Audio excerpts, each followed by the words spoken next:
దేవుని నామమునకు మహిమ కలుగును గాక.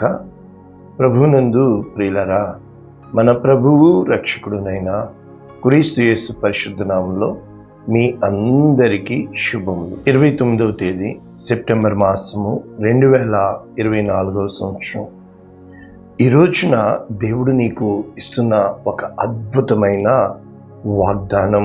ఆయన నిన్ను వెలుగులోనికి రప్పించును. ఆయన నిన్ను వెలుగులోనికి రప్పించును. మీకా గ్రంథము 7వ అధ్యాయం 9వ వచనం. పూర్తి వచనము ఈ విధంగా ఉంది: నేను యెహోవా దృష్టికి పాపము చేసి తిని గనుక ఆయన నా పక్షమున వ్యాజ్యమాడి నా పక్షమున న్యాయము తీర్చు వరకు నేను ఆయన కోపాగ్నిని సహింతును. ఆయన నన్ను వెలుగులోనికి రప్పించును. ఆయన నీతిని నేను చూచెదను. మీకా గ్రంథం 7వ అధ్యాయం 9వ వచనం. ఒక అద్భుతమైన ఏదో వాక్యం ఉంది కదా, ఖచ్చితంగా మనం నేర్చుకుందాం. మొట్టమొదట ఇంగ్లీష్లో చూద్దాము. New living translation, Micah chapter 7 verses 9. I will be patient as the Lord punishes me. నేను సహనముతో ఓర్పుతో కనిపెట్టుకొని యుందును. దేవుడు నన్ను శిక్షిస్తున్నాడు కనుక. For I have sinned against him. నేను ఆయనకు విరోధముగా పాపం చేసి ఉన్నాను కనుక. But after that, కానీ అటు తర్వాత, he will take up my case and give me justice for all I have suffered from my enemies. ఆ తరువాత ఆయన నా పక్షమున వ్యాజ్యము చేసి నా శత్రువులకు న్యాయము తీర్చును. కనుక the Lord will bring me into the light. దేవుడు నన్ను వెలుగులోనికి రప్పించును. And I will see his righteousness. ఖచ్చితంగా ఆయన నీతిని నేను చూచెదను. ఈ స్టేట్మెంట్ని ఒక ఫెయిత్ డిక్లరేషన్ అంటారు. ఈ ఫెయిత్ డిక్లరేషన్ ఏ విధంగా చెప్పబడుతుందంటే, ఈ మీకా గ్రంథం 7వ అధ్యాయము మొత్తం 20 వచనాలు ఉన్నాయి. ఇక్కడ 3 భాగాలుగా వీళ్ళు చేశారు. మొదటి 6 వచనాలు చూస్తే ఇజ్రాయెల్స్ గ్రేట్ మిజరీ, అంటే ఇజ్రాయెల్ యొక్క బహుహీనమైన స్థితి ఏ విధముగా ఉంటుందంటే, ప్రతి గ్రంథంలో కూడా ఈ యొక్క ఇశ్రాయేలీయులు చేసిన పాపము లేకపోతే తిరుగుబాటు, దేవునికి అవిధేయత, దాని వలన వారు ఏ విధముగా మరి వారి జీవితం అస్తవ్యస్తమైపోయిందో, ఏ విధముగా వారు శిథిలమైపోయారో, ఏ విధముగా వారి పరిస్థితులు హీనదశకి వెళ్ళిపోయినాయో ఉంటాయి. అది మొదటి 6 వచనాలు. ఇక మనం చూస్తే 7వ వచనం నుంచి 13వ వచనం వరకు ఇజ్రాయెల్స్ కన్ఫెషన్ అండ్ కంఫర్ట్, అంటే ఇశ్రాయేలీల ఒప్పుకోలు, లేకపోతే కన్ఫెషన్ అంటే వారి యొక్క తీర్మానము, లేకపోతే వారి విశ్వాసము, వారి నమ్మకము, అండ్ కంఫర్ట్ వారి యొక్క ఆదరణ, అంటే తనని తాను ఆదరించుకోవడం. కనుక 14 నుంచి 20 వరకు చూస్తే అక్కడ వచనాలు పూర్తిగా మారిపోతాయి. గాడ్స్ కంపాషన్ ఆన్ ఇజ్రాయెల్, దేవుని యొక్క గొప్ప కృపా కనికరము ఇశ్రాయేలీయుల పట్ల. మొదటగా మనము ఈ మీకా గ్రంథం గురించి నేర్చుకుంటే, ఈ మీకా గ్రంథము చాలా ప్రాముఖ్యమైన గ్రంథంగా మనం చూస్తున్నాం. మీకా అంటే అర్థము ఈ యొక్క 7వ అధ్యాయంలో 18వ వచనం, తన స్వాస్యములో శేషించిన వారి దోషమును పరిహరించి వారు చేసిన అతిక్రమముల విషయమై వారిని క్షమించు దేవుడవైన నీతో సముడైన దేవుడున్నాడా. అంటే దేవునికి చెప్పబడుతుంది, నీ వంటి వాడు లేడు. కనుక మీకా అంటే అర్థం ఏంటంటే, హూ ఈజ్ లైక్ గాడ్, అంటే దేవుని వంటి వారెవరు. కనుక ఆయన కనికరము చూపుటయందు సంతోషించువాడు గనుక నిరంతరము కోపముంచడు. ఇది దేవుని యొక్క, అంటే మీకా అన్న మాటకి అర్థం. ఈ మీకా ఎన్ని రకాలుగా చెప్పొచ్చు అంటే, మిఖాయేల్, ఏల్ అంటే దేవుడు, మీకా అంటే అటువంటి, ఇప్పుడు ఆల్రెడీ చెప్పాను, మయకా, మిచేల్, ఈ విధముగా ఏ పదం వచ్చినా కూడా దాని భావము ఈ విధముగా మనము చూడగలుగుతున్నాం. ఈ మీకా గ్రంథము మనము మొదటి అధ్యాయము మొదటి వచనము ఈ విధంగా ఉంది. యోతాము, ఆహాజు, హిజ్కియా అను యూదా రాజుల దినములలో షోమ్రోను అంటే సమరయ గూర్చి యెరూషలేమును గూర్చి దర్శన రీతిగా మోరస్తీయుడైన మీకాకు. రైట్. అయితే ఇదే వాక్యాలు యెషయా గ్రంథము 1వ అధ్యాయం 1వ వచనం చూస్తే ఉజ్జియా, ఇక్కడ ఉజ్జియా యొక్కడు మనకి యాడ్ అయినట్టు చూస్తున్నాం. యోతాము, ఆహాజు, హిజ్కియా యూదా రాజుల దినములలో యూదాను గూర్చి యెరూషలేమును గూర్చి ఆమోజు కుమారుడగు యెషయాకు. ఇక్కడ అంటే వీరిద్దరు యెషయా, మీకా ఇద్దరు సమకాలికులుగా మీకు ఇక్కడ వాక్యాలు కనబడుతున్నాయి. ఇంకా వీరి యొక్క ఇద్దరి లేఖనాలు ఏం చెప్తున్నాయంటే సేమ్ టు సేమ్ చెప్తున్నాయి. యెషయా గ్రంథము 1వ అధ్యాయము 23వ వచనం, నీ అధికారులు ద్రోహులు, దొంగల సహవాసులు, వారందరూ లంచము కోరుదురు, బహుమానముల కొరకు కనిపెట్టుదురు, తండ్రి లేని వారి పక్షమున న్యాయము తీర్చరు, విధవరాండ్ర వ్యాజ్యము విచారించరు. కనుక ఇక్కడ న్యాయము తీర్చుట కోసము చెప్పబడుతున్నట్లు మనం చూస్తున్నాం. ఇదే విధముగా మీకా గ్రంథము 3వ అధ్యాయం 9వ వచనం, యాకోబు సంతతి వారలారా, ప్రధానులారా, ఇశ్రాయేలుల అధిపతులారా, న్యాయమును తృణీకరించుచు దుర్నీతిని నీతిగా ఎంచువాలారా, ఈ మాట ఆలకించుడి. ఇక్కడేమంటున్నారు? దుర్నీతిని నీతిగా అంటే చెడ్డదాన్ని మంచిగా, ఈ మాట ఆలకించుడి. నరహత్య చేయుట చేత సియోనును మీరు కట్టుదురు, దుష్టత్వము జరిగించుట చేత యెరూషలేమును మీరు కట్టుదురు. జనుల ప్రధానులు లంచము పుచ్చుకుని తీర్పు తీర్చుదురు, వారి యాజకులు కూలికి బోధింతురు, ప్రవక్తలు ద్రవ్యము కొరకు సోది చెప్పుదురు. అయినను వారు యెహోవాను ఆధారము చేసుకుని, యెహోవా మన మధ్య ఉన్నాడు కదా, ఏ కీడు మనకు రానేరదని అనుకుందురు. కాబట్టి చేను దున్నబడినట్లు మిమ్మును బట్టి సియోను దున్నబడును. ఇది ఈ విధముగా వీరు న్యాయమును అన్యాయముగా మార్చివేసి ఉన్నారని ఇటు మీకా ప్రవక్త ద్వారా, అటు పక్కన యెషయా ప్రవక్త ద్వారా అదే సమయంలో వారిని హెచ్చరించినట్లు దేవుడు తన ప్రవక్తల ద్వారా చూడగలుగుతున్నాం. ఇది మనం ఇక్కడ వరకు చూస్తే, ఇక ఈరోజు మనము నేర్చుకోవాల్సిన వాక్య భాగంలోనికి వెళ్లే ముందు ఈ మీకా గ్రంథము 6వ అధ్యాయంలో దేవుడు కొన్ని ప్రశ్నలు అడుగుతున్నట్టు చూస్తున్నాం. ఏమని చెప్తున్నాడు? నీవు వచ్చి పర్వతములను సాక్ష్యం పెట్టి వ్యాజ్యమాడుము. దేవుడు ఎప్పుడు సృష్టిని వాడుకుంటాడు. కొండలకు నీ స్వరము వినబడనిమ్ము అని చెప్పుతూ ఏమంటున్నాడు? సేమ్ టు సేమ్ యెషయా కూడా వ్యాజ్యము వ్యాజ్యము అని ఉంటుంది. రండి మన వివాదము తీర్చుకుందామని. ఇక్కడ పాయింట్ ఏంటంటే, జనులారా, నా జనులారా, నేను మీకేమి చేసి తిని, మిమ్మును ఎలాగూ ఆయాసపరిచి తిని అది నాతో చెప్పుడి. ఐగుప్తు దేశంలో నుండి మిమ్మును రప్పించి తిని, దాసగృహంలో నుండి మిమ్మును విమోచించి తిని, మిమ్మును నడిపించుటకై మోషే, అహరోన్లను, మిరియాములను పంపించి తిని, యెహోవా నీతి కార్యములను మీరు గ్రహించినట్లు. అక్కడ వారు శపించడానికి వస్తే దేవుడు వారి శాపమును జరగనివ్వకుండా దేవుడు దీవించాడు. అయితే ఇక్కడ మరి భక్తుడు మళ్ళా రాస్తున్నాడు, నేను ఏమి తీసుకొచ్చి దేవుని దర్శిస్తాను, దేవునికి ఏం కావాలి, ఆయన ఏమి కోరుతున్నాడు. ఇక్కడ గొప్ప పాట ఉంది 6:6లో, మనందరికీ తెలుసు. నీవు చేసిన ఉపకారములకు నేనేమి చెల్లింతును.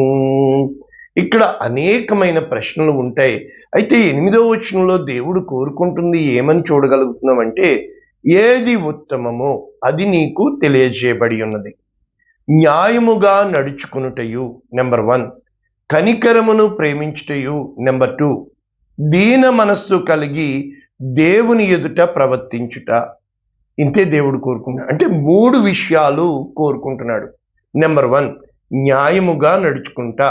మనమందరము న్యాయమే అంటున్నాం, కానీ దానికో స్టాండర్డ్ ఉంటుంది కదా. రెండవది కనికరమును ప్రేమించుట. ఏమీ లేదు, అయ్యో పాపం అనాలా. ఎవరిని? అందరినీ. చాలా కష్టమైన పరిస్థితి. ఇక మూడవది దీన మనస్సు. ఈ దీన మనస్సు అంటే చాలా మంది పేదవారు అంటారు. పేదవారు కాదు, పెద్దవారు కాదు. అంటే నీ హృదయములో ఆ తగ్గింపుతనము, నీ హృదయములో ఆ మెత్తని ధనము, నీ హృదయములో ఆ ప్రేమ అంటే పగ కలహమును రేపును, క్రోధము అంతము చూచును. కనుక ఇవన్నీ మానడం అన్నమాట. అంటే ఇక్కడ వీళ్ళు చెప్పుతున్న ఈ కన్ఫెషన్ వర్డ్ మనము మళ్ళా ఒకసారి చదివితే ఇక్కడ ఏమని చెప్పబడుతుంది? నేను యెహోవా దృష్టికి పాపము చేసి తిని. ఎందుకని చెప్పబడుతుంది? ఇక్కడ నా శత్రువా నా మీద అతిశయించబడవద్దు. ఎందుకని? నేను క్రింద పడినను అంటే వారు దిగజారిపోయిన స్థితి, కృంగిపోయిన స్థితి. నేను తిరిగి లేతును, అంధకారమందు కూర్చున్నను. చాలా విషయాల్లో ప్రతిదీ దారి ముయ్యబడుతుంది. ఎటు వెళ్ళాలో మనకి దిక్కుతోచని స్థితి. యెహోవా నాకు వెలుగుగా ఉండును అని ఇక్కడ చెప్పబడుతున్నట్లు మనం చూస్తున్నాం. అంటే దేవుడే వెలుగై ఉన్నాడు. మొట్టమొదట చీకటిలోంచే కదా, అంధకారంలోంచే కదా వెలుగును తీసింది. కనుక వెలుగు అన్న వెంటనే మనము దేవుడు అని నిర్ణయించుకోవాలి. అయితే ఇక్కడ 7వ అధ్యాయం 7వ వచనం నుంచి మొదలవుతుంది. ఏమని? నేను యెహోవా కొరకు ఎదురు చూచెదను. నెంబర్ 1 ఇక్కడ ఈ డిక్లరేషన్ యొక్క కన్ఫర్మేషన్ ఏంటి? ఈ కన్ఫెషన్ ఏంటంటే నేను యెహోవా కొరకు ఎదురు చూచెదను. నెంబర్ 1 ఎదురు చూచుట అనేది నిజంగా విశ్వాసమునకు ఒక హోప్, నిరీక్షణకు, ఒక ఆశకు, ఈ యొక్క నిజంగా దేవుడు న్యాయము చేస్తాడు అని ఒప్పుకోలు. కనుక రెండవది ఏంటి? రక్షణకర్తయగు నా దేవుని కొరకు నేను కనిపెట్టుకుని ఉందును. ఇది ఆల్రెడీ మీకు ఇక్కడ నేర్పిస్తున్నాను కదా, సహనముతో. అంటే దేవుడు చెయ్యాలి, దేవుడే చెయ్యాలి ఈ కార్యము అది. ఇక మూడవది నా దేవుడు నా ప్రార్థన ఆలకించును. ఇప్పుడు 3 పాయింట్లు మనం తీస్తే 1 ఎదురు చూచెదను, 2 కనిపెట్టుకుని ఉందును, మూడవది ఖచ్చితముగా ఆయన నాకు జవాబిస్తాడు. ఇది ఇక్కడ వాక్య భావము. అంటే దేవుడు ప్రతి ఒక్కరికి తమ తమ యొక్క కార్యాలను బట్టి జీతమిచ్చేవాడుగా ఉన్నాడు. అయితే మనకి ఇక్కడ ఈ విధముగా చెప్పడము చాలా సులభమైనప్పటికీ దేవుడు అన్న వెంటనే చాలా ఆలస్యం అవుతుంది. ఎంతగా ఆలస్యం అవుతుందంటే ఇంకా మన పరిస్థితి పూర్తిగా దిగజారిపోతుంది. ఇంకా ఎవ్వరికీ చెప్పుకోవడానికి కూడా, అందరూ కూడా నీతులు చెప్పడానికే వస్తారు తప్ప, అందరూ నువ్వేదో తప్పు చేసావంటారే తప్ప ఎవ్వరు దగ్గర నుంచి కూడా, అంటే ఒక ఆదరణ మాట అంటే చెప్పింది విని అయ్యో అనడం కాదు, బహుశా ఇలా ఎందుకు చేయకూడదు అన్నట్టుగా కాదు. ఎలా ఉంటుందంటే వాళ్ళు డైరెక్ట్గా కండెమ్నేషన్, తీర్పు తీర్చి నీవు ఇంతే అన్నట్లుగా ఉంటాయి. మాట్లాడేటప్పుడు చాలా జాగ్రత్తగా ఉండాలి.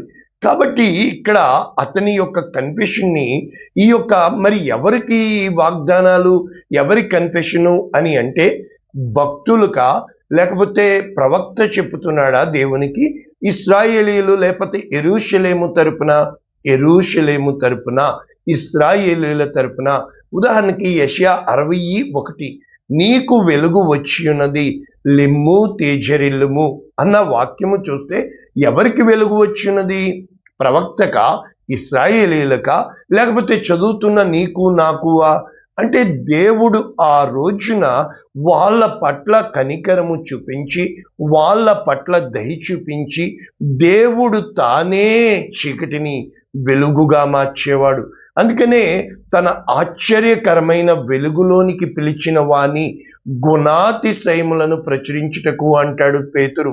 అదే విధముగా గొప్ప వెలుగు దూతలకు, ఆ యొక్క దూతలు వచ్చి ప్రకాశించి భయపడకుడిగి, ఇదిగో సర్వలోకమునకు కలుగు సంతోషకరమైన శుభవర్తమానము అని చెప్పబడుతుంది.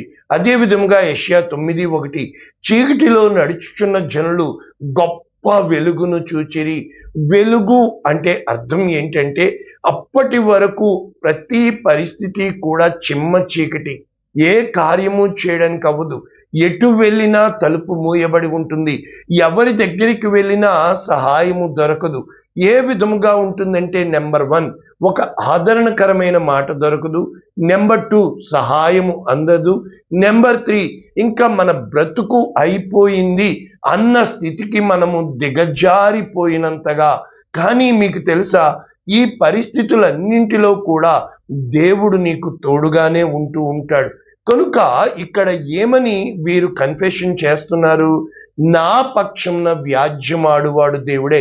చాలాసార్లు దేవుడు లేడు అన్న వాళ్ళు కూడా, చాలా గొడవలు కూడా ఒకే ఒక డైలాగు స్టేట్మెంట్ ఆటోమేటిక్గా వస్తుంది. దేవుడికి తెలీదా? దేవుడు తీర్పు తీరుస్తాడు. తెలియకుండానే అటు తప్పు చేసినవాడు అంటాడు, తప్పు చేయనివాడు అంటాడు, గొడవ పెట్టేవాడు అంటాడు, గొడవ పడుతున్నవాడు అంటారు. అందరూ అనే స్టేట్మెంట్ లాంటిది ఇది కామన్ స్టేట్మెంటు. అయితే కొంతమంది పెదవులతో అంటారు, కొంతమంది ఖచ్చితంగా వాళ్ళ దిగజారిపోయిన స్థితిని బట్టి. అందుకే దేవుని యొక్క వాక్యం సెలవిస్తుంది, వారు పెదవులతో నా యొద్దకు వస్తున్నారు, కానీ ఎవడైతే విరిగి నలిగిన హృదయము గలవాడే, ఎవడైతే పూర్ణముగా ఇంకా దేవుడే చెయ్యాలి అని ఇక్కడ ఏమని చెప్పబడుతుంది? ఆయన నీతిని నేను చూస్తాను. ఇక్కడ ఏమంటున్నాడు అంటే, ఆయన నా పక్షమున తీర్పు తీర్చు వరకు ఆయన కోపాగ్ని సహిస్తాను. అంటే ఓర్పు గొప్ప ద్రోహ కార్యాలు జరగకుండా కార్యము చేస్తుంది. ఇక్కడ సహించుకుంటాను, ఓర్చుకుంటాను. సహనము వ్యసనముగా మారినప్పుడు నీ దగ్గరికి ఏదీ రాదు. అయితే వ్యసనము వలన సహనము కోల్పోయిన ఎడల నీకంటే నాశనమైన వాడు ఇంకొకడుండడు. ఎలా ఉంటాయంటే పరిస్థితులు పూర్తిగా చల్లారిపోతాయి, పూర్తిగా చెల్లాచెదురైపోతాయి. ఒకరికి ఒకరు గిట్టనట్టుగా ఉంటుంది. కరెక్ట్ కదా? ఒకరికి ఒకరు గిట్టనట్టుగా ఉంటుంది. ఈ యొక్క మీకా గ్రంథం 7వ అధ్యాయం ఏ విధంగా మొదలు పెట్టింది? అంతే కదా ఇక్కడ చూస్తున్నాము. వేసవి కాలపు పండ్లను ఏరుకునిన తరువాత, ద్రాక్ష పండ్ల పరిగె ఏరుకునిన తరువాత ఎలాగుండునో. అంటే అన్నీ పోయినాయి. అంటే ద్రాక్ష గెల ఒక్కటి లేకపోయినా. ఎవరి గురించి? కొత్త అంజూరపు పండైనను లేకుండాను. యేసుప్రభు వారు వెళ్తారు కదా, ఆకులన్నీ ఉంటాయి, ఒక్క అంజూరపు పండు దొరకదు. పైపెచ్చి ఏమంటారు? ఇది అంజూరపు పండ్లు కాలము కాదు. మరి ఎందుకు వెళ్ళారు? అది ఇశ్రాయేలీలను సూచిస్తుంది. అవి ఆకులు ఉన్నాయి, కానీ దేశంలో భక్తుడు ఒక్కడు కూడా లేదు, నీతిమంతుడు ఒక్కడు కూడా లేదు. ఇటు కీర్తన 14:53 కూడా ఒక్కడు లేడు, దేవుని వెతుకువాడు ఒక్కడు లేడు అని చెప్పబడుతుంది. అవే వాక్య భాగాలు ఎక్కడ చూసినా దేవుడు ఒక్కడి కొరకు వెతికి, ఒక నోవాహును పట్టుకోలేదా? ఒక అబ్రహామును పట్టుకోలేదా? ఆ రోజున ఒక యోసేపును పట్టుకోలేదా ఐగుప్తు అంతర్లో? మరి ఈ రోజున నీవు దొరికావా? కాబట్టి భక్తుడు దేశములో లేకపోయెను, జనులలో యథార్థపరుడు లేడు. అందరూ అంటే ఏమవుతుందంటే నెట్ వల వేయుచున్నారు అని చెప్పుతూ 2 చేతులతో మనం సంపాదించుకుంటున్నాం, కానీ ఏది మిగలదు. ఇక్కడ న్యాయాధిపతులు లంచము పుచ్చుకొందురు. ఎలా పాడైపోయిందో చూడండి. అధిపతులు బహుమానము కోరుదురు, గొప్పవారు తమ మోసపు కోరికను తెలియచేదు. అంటే అన్యాయము జరుగుతుందనమాట. అక్కడ పూర్తిగా జనులు కలవరపడిపోతున్నారన్నమాట. స్నేహితులు సైతము, ఆ యొక్క కౌగిలిలో పడుకున్న ఆ యొక్క స్త్రీ సైతము ఈ విధముగా రాయబడుతుందన్నమాట. ఇంకా చెప్పాలంటే కుమారుడు తండ్రిని, తల్లి మీదకి కోడలు అత్త మీదకి. ఇవి చాలా మంది అడుగుతారు, మీ బైబిల్ ఎందుకు ఇలా చెబుతుందని. కానీ ఇవే మీకా గ్రంథము ఆ యొక్క 7వ అధ్యాయము మనము ఇందాక 18 చదివాను కదా, ఇప్పుడు 19 చూస్తే ఆయన మరలా మన యందు జాలిపడును. చూసారా, దేవుడు జాలిపడే దేవుడు. మన దోషములను అణిచివేయును, పాపములన్నింటినీ సముద్రపు అగాధములో నీవు పడవేసెదవు. కాబట్టి ప్రభువునందు ప్రియులరా, ఏమిటి చెప్పడానికి ప్రయత్నిస్తున్నానంటే, ఈ యొక్క వాక్య భాగాలు మనము ఒక్కసారి కండిషన్లోనికి వెళ్తే, వారి విశ్వాసము, వారి తీర్మానము, దావీదు ఏమంటున్నాడంటే, గాదు దావీదు యొద్దకి ఇలాగు చెప్తున్నాడు. ఏమని? సమూయేలు 2వ గ్రంథము 24వ అధ్యాయం 13వ వచనం. అక్కడ జనసంఖ్య చూస్తాడు. వద్దు అని ఎంతమంది చెప్పినా వినడు. దాన్ని బట్టి దావీదుకి ఏదో కీడు సంకించాడు. అప్పుడు 3 ఆప్షన్స్ పెడతారనమాట. 1, నీ దేశమందు 7 సంవత్సరముల క్షామము కలుగుటకు నీవు ఒప్పుకుందువా? నెంబర్ 1, కరువు రావడానికి. నెంబర్ 2, నిన్ను తరుముచున్న నీ శత్రువుల ఎదుట నిలవలేక నీవు 3 నెలలు పారిపోవుటకు ఒప్పుకుందువా? ఇక్కడ 3 నెలలు అని చెప్పారు. నిజంగా అక్కడ 7 సంవత్సరాలు అని చెప్పారు. నిజంగా మనకు తెలియదండి. దేవుని కాలం మనకి తెలియదన్నమాట. అది ఎలా ఉంటుందంటే చాలా కఠినముగా ఉంటుంది. కానీ నిర్ణయ కాలం వరకే. అందుకనే మానవులు పాపం చేసి తర్వాత నోవాహు వచ్చి బలి అర్పించాక సీజన్స్ ఇస్తాడు దేవుడు. అంటే వింటర్, సమ్మర్, స్ప్రింగ్, ఆటమ్ ఆ విధంగా ఇస్తాడు. అంతకుముందు అంతా ఏకకాలంగా ఉన్నట్లు మనము చూడగలుగుతున్నాం. ఇక 3వది ఏమంటున్నాడు? నీ దేశమందు 3 దినములు తెగులు రేపుటకు ఒప్పుకుందువా? చూసారా? 1, 7 సంవత్సరాల కరువు, 3 నెలలు శత్రువులు తరుముట, 3 దినములు దేవుని చేతిలో తెగులు పడుట. కనుక దావీదు యోచన చేసి ఏమని చెప్తాడు? నాకేమీయూ తోచక ఉన్నది, గొప్ప చిక్కులో ఉన్నాను. అయితే యెహోవా బహువాత్సల్యము గలవాడు. చూడండి, దేవుడు ఒక్కడే దయగలవాడు. కనుక మనుష్యుని చేతిలో పడకుండా యెహోవా చేతిలో పడుదును. చూసారా? అంటే చాలా విషయాల్లో మనుష్యుల ముందు పడ్డానికి ఇష్టపడడం. అందుకనే దేవుని యొక్క వాక్యము మనుష్యులను నమ్ముకొనుట కంటే యెహోవాను ఆశ్రయించుట మేలు, రాజులను నమ్ముకొనుట కంటే. అదే విధంగా నేను మనుష్యులను సంతోషపెట్టుదునా, దేవుని సంతోషపెట్టుదునా అని కూడా మనము చూడగలుగుతున్నాం. ఇంకా ఈ తీర్మానాలు ఏ విధంగా ఉంటున్నాయి అంటే యోబు గ్రంథము 23:10, నేను నడుచు మార్గము ఆయనకు తెలియను, ఆయన నన్ను శోధించిన తర్వాత నేను సువర్ణము వలె కనబడుదును. మనందరికీ తెలిసిన పటే. నేను వెళ్ళే మార్గము నా యేసుకే తెలియును, శోధింపబడిన మీదట నేను సువర్ణమై మారెదను. ఈ పాట అన్నమాట. అంటే వాళ్ళ యొక్క తీర్మానం ఏంటంటే నాకు దేవుడే చేయాలి. కనుక ఈ యెషయా 49:8 కూడా ఏమని చెప్తున్నాడు? ఇక్కడ సేమ్ టు సేమ్ చెప్తున్నాడు. అనుకూల సమయమందు నేను నీ మొర ఆలకించి నీకు ఉత్తరమిచ్చి తిని, రక్షణ దినమందు నిన్ను ఆదుకుంటిని. ఇక్కడ ఆ ప్రిజనర్స్ ని చూపిస్తున్నాడండి. బయలు వెల్లుడి అని బంధించబడినతో అంటే దేవుడు చేసే కార్యము, దేవుడు పొందే మహిమ, దేవుని నీతి కార్యాలు అని చెబుతూ బంధించబడిన వారితో బయటకు రండి అని చీకటిలోనున్న వారితో చెప్పుచు దేశమును చక్కపరిచి. కనుక ఇంకా చూస్తే మనము యెషయా గ్రంథము 42వ అధ్యాయము 6వ వచనం, గుడ్డివారి కన్నులు తెరుచుటకు, బంధింపబడిన వారిని చెరసాలలో నుండి వెలుపలికి తెచ్చుటకు, చీకటిలో నివసించు వారిని బందీ గృహములో నుండి వెలుపలికి తెచ్చుటకు యెహోవానగు నీతే నీతి విషయములో నిన్ను పిలిచి నీ చెయ్యి పట్టుకుని ఉన్నాను, నిన్ను అన్యజనులకు వెలుగుగా నియమించి ఉన్నాను. కనుక వీళ్ళ తీర్మానాలు ఏ విధంగా ఉంటాయో మీకు అర్థమవుతున్నాయి కదా. కీర్తన 119, 154, నా పక్షమున వ్యాజ్యమాడి నన్ను విమోచింపుము, నీవిచ్చిన మాట చొప్పున నన్ను బ్రతికింపుము.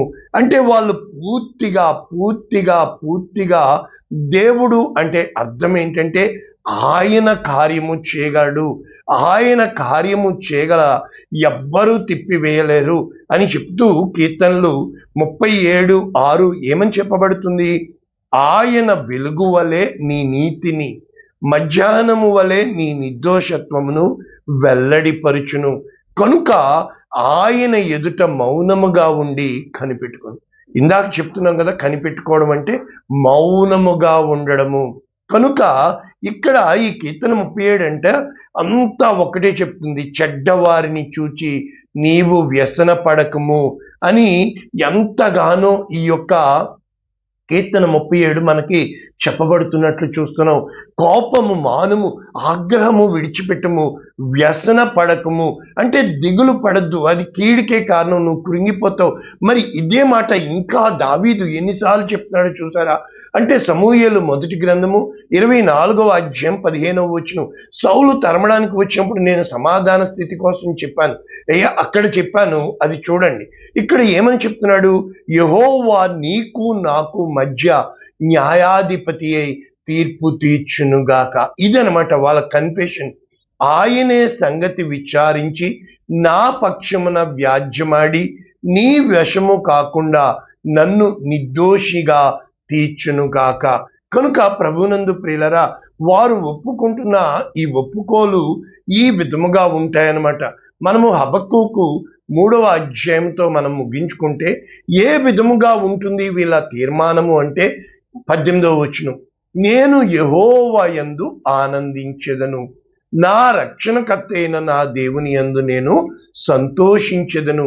ప్రభువగు యెహోవాయే నాకు బలము, ఆయన నా కాళ్ళను లేడి కాళ్ళ వలె చేను, ఉన్నత స్థలముల మీద ఆయన నన్ను నడువ చేయును. ఎందుకని చెప్తున్నాడు? 17వ వచనం, అంజూరపు చెట్లు పూయకుండా, చాలా కఠినమైన మార్గం, వట్టి చేతులతో నిలబడి నీతో ఎవ్వరు ఉండరు, నీ సహాయానికి ఎవ్వరూ రారు, ఇవన్నీ తెలియక ఎత్తిపెట్టుకొని ప్రార్థించాం. ఒలీవ చెట్లు కాపు లేక ఉండినను, చేనిలోని పైరు పంటకు రాకపోయినను, గొర్రెలు దొడ్డిలో లేకపోయినను, సాలలో పశువులు లేకపోయినా. ఎంత కఠినమైన స్థితి అంటే తెలియకుండా మనం ఈ పాటలన్నీ పాడేస్తూ ఉంటాం, ఈ పెట్టి ప్రార్థన చేసేస్తూ ఉంటాం. కానీ నిజ జీవితంలో ఈ పరిస్థితుల గుండా వెళుతున్నప్పుడు ఆ చీకటిలో, చీకటి అంటే ఏమీ కాదు, చుట్టూ గుడ్డోళ్ళ తెరుములాడతాం, అక్కడే ఉంటాయి అన్నీ, కానీ మనకి ఏది అందిరాదు. అక్కడే ఉంటారు అందరూ, కానీ మనతో ఎవ్వరు ఉండరు. అక్కడే కబుర్లు చెప్తా ఉంటారు అందరూ, కానీ చెయ్యి అందించే వాళ్ళు ఒక్కళ్ళు ఉండరు. ఎలా ఉంటుందంటే ఆ దీన స్థితి నిజంగా గుడ్డోడికి పాపము మొత్తం అంతా చీకటే కావచ్చు, కానీ జీవితంలో చితికిపోయిన వాడికి, అన్యాయం అయిపోయిన వాడికి, ఎటు వెళ్ళాలో తోచని వాడికి నిజంగా దేవుడు ఉన్నాడా అని చెప్పి కూడా నువ్వు నాకు వద్దు అని చెప్పి, ఎగ్జాంపుల్ చెప్పిన వాళ్ళు నీళ్ళ కోసం ఆయన్ని శోధించి అంటారు కదా, చాలా తప్పండి. వాళ్ళు ఇంకా అల్లాడిపోతారు, వాళ్ళు కామన్ పీపుల్. ఎలా ఉంటుందంటే దేవుడు అక్కడ కార్యాలు జరిగిపోతూ ఉంటాయి, పడిపోతూ ఉంటారు, సొమ్మసిల్లి పడిపోతారు, అయినా రాడండి దేవుడు. అంటే ఇలా చెప్తూ అనుభవంతో చెప్తున్నాను, సొమ్మసిల్లి పడిపోతారండి. అంతెందుకు మీకు వాక్యం చెప్పట్లేదా? వాళ్ళని సింహాలగోలో వేసేస్తారండి, వాళ్ళని అగ్నిగుండంలో వేసేస్తారండి, వాళ్ళు జరగాల్సిన నాశనం జరిగిపోద్దండి. అయితే నాశనం జరిగాక వస్తాడు దేవుడు, రైట్ టైంకి వస్తాడు. కానీ ఆ రైట్ టైం మనం అనుకున్న టైం కాదు. అంతా అయిపోద్ది. ఇంక చచ్చిపోయాడు, అంతెందుకు లాజర్ స్టోరీ ఏం చెప్పి చచ్చిపోయాడు. అంతెందుకు ఆ వ్యక్తిని పాడికి ఎత్తేశారు, తీసుకెళ్ళిపోతున్నారు. అంతెందుకు యాయీరు కుమార్తె, యాయీరు వచ్చాడు బతికుండగా, చచ్చిపోయికి వెళ్ళాడు. ఎందుకంటే లేట్గా వస్తాడు, కానీ లేటెస్ట్గా చేస్తాడని అందరికీ తెలిసింది, ప్రతి ఒక్కరికి తెలిసింది. కానీ కామన్ పీపుల్ కదా, ఉండలేం. కానీ నువ్వు ఉండాలా, దేవుడు నీ విశ్వాసాన్ని చూస్తాడు. అన్నీ పోగొట్టుకుంటాం మొత్తం. ఇదిగో ఇంత వాక్యం నేర్చుకున్నాం, అందరూ నీకు విరోధంగా నిలబడతారు. ఏ ఒక్కరు, అది నీ పరీక్ష కాలమని ఎంతకాలం ఓపిక పడగలం? పరీక్ష కాలానికి కూడా, సహనానికి మనిషికి ఇంకా దిక్కు తోచని స్థితిలో ఏ విధముగా ఉంటుందంటే, ఒక ఎర్ర సముద్రం ముందుకు తీసుకెళ్ళిపోయి నిలబెట్టేస్తే ఎవరు ఆలోచించగలరండి బాబు? మన హ్యూమన్ మైండ్ తోటి, మన యొక్క జ్ఞానముతోటి మనము నేర్చుకున్నది అంత. ఎందుకండి, మరియ ఏమని అడిగింది? ఇది నాకు ఎలాగూ తెలియదు, నీవు గర్భవతి అయి కుమారుని కంటావు, ఇది నాకు ఎలాగూ తెలియదు, నేను పురుషుని ఎరుగను. అంటే దేవుని కార్యాలు ఆకాశమునంటున్నంతగా భూమి నా పాదస్థలము, అంటే ఇది దేవుని కార్యము, రండి చూడండి అని చెప్పే విధంగా ఉంటాయండి. చాలా కఠినమైన మార్గం గుండా. ఎందుకు అంటే ఆయన నిన్ను శిక్షించడానికి కాదు, నిన్ను నాశనం చేయడానికి కాదు, కానీ తండ్రి శిక్షించిన విధముగా ఆ శిక్షను మనము శిక్ష అన్నా కూడా డేంజరే.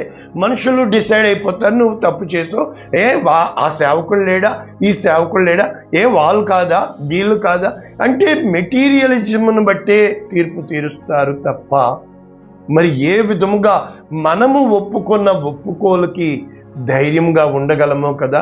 కానీ నేర్చుకున్న నా జీవిత సత్యం నేను మీకు నేర్పిస్తుంది, ఖచ్చితంగా దేవుడు ప్రకాశిస్తాడు, ఆయన వెలుగును నీకు ఇస్తాడు, ఆయన నీకు న్యాయము తీరుస్తాడు.